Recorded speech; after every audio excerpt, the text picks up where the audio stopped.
basahin. Pero, salamat. Good morning. I am Peter Pardo. I'm the day coordinator for the National Capital Region Youth Ministry. It is a network of different diocesan youth commission in the NCR, including the Diocese of Imus and Palawan. Good morning, everyone. I'm Allen Paulo Ruballa, the Chief Square of the Columbian Square, or the President of the Columbian Square, the official youth organization of the Knights of Columbia. Good morning, everyone. I'm Leah Dusigan from the Salesian Youth Movement, the Assistant Chair Organization of the Federation of National Youth Organizations. Magandang umaga po sa inyo lahat. Ako po si Eilleen Esteban. Ako po ang Pangulo ng Youth Pinoy. Maraming salamat. Good morning, I'm Raymond de Barrientos, SFC member and full-time pastoral worker of Youth for Christ. Magandang umaga, Pwede po mula po sa Up for Life, isang alyansa po ng mga guro, mag-aaral, kawani at alumni ng Universidad ng Pilipinas.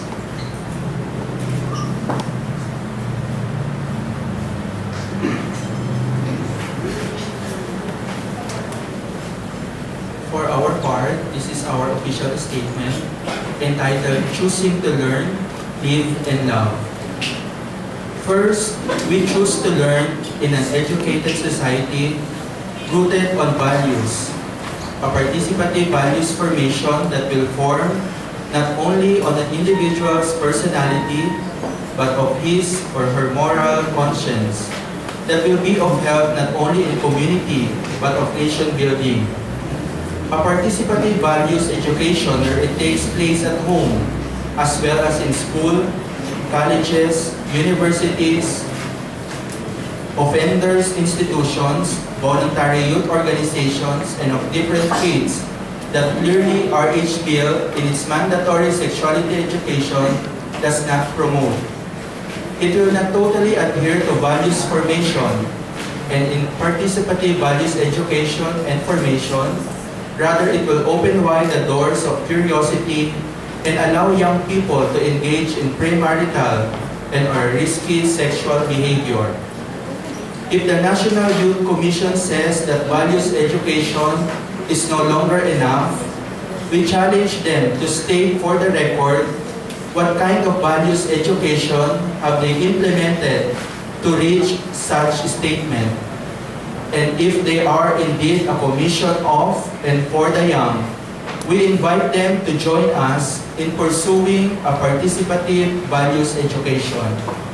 Second, we choose to live in a society that supports freedom of conscience as a fundamental right, discipline rather than shortcuts, eliminates discrimination rather than opening the door to various and detrimental forms of discrimination. Most salient is the definition and promotion of a state-sponsored ideal family size, which diametrically opposes the rights of families to be free of interference by the state and is inherently discriminatory.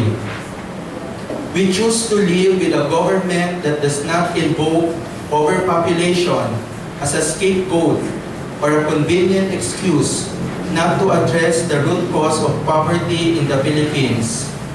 Furthermore, we choose to live in a society and a government that does not single out the poor, but explore on concrete ways as to how it can provide job opportunities, to improve the citizens' standard of living, and to progress the basic health care services to its citizenry.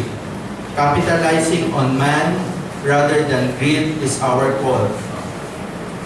We choose to live in a democracy that does not instill fear in the exercise of our freedom, and we choose to live in the truest sense of democracy by exercising our freedom of conscience, religion, and of speech. We choose to live on chastity, which is not only of Catholics, but a universal human virtue. We choose to live with healthy mothers, sisters, relatives, friends, and Filipino women free from harmful effects brought about by hormonal contraceptives. We choose to live in a society that dispels a contraceptive mentality, for it does not only promote promiscuity, it renders continence superfluous and put the dignity of the human person and of the transmission of human life and the capacity to love at risk.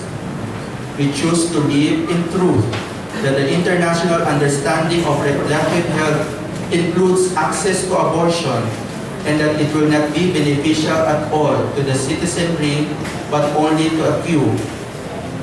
We choose to live for a law that does not contradict itself and does not violate not only the will and law of God but also our fundamental law, our Constitution. Lastly, we choose to love ourselves and our neighbor by instilling respect and recognizing our dignity as human persons created in the image and likeness of God. Moreover, we choose to love and preserve the identity and soul of our country as bayang makadiyos, makatao, makakalikasan, at makabansa, which is intact and non-negotiable. As we lay down our chosen path, we urge our legislators and the President not to build a ship that is stretched. Cradle for us a leadership, for we won't sell anybody out to buy our future. To our young people and all those who love this country, we have come to the crossroads. We have chosen a path, the right path, the path made of a principle that leads to character. Let us not destroy the sanctity and beauty of life. Protect it and embrace it. Forever we will show the spirit of the young, the spirit that will not die. For we stand and choose life, we say no to RH bill. Thank you.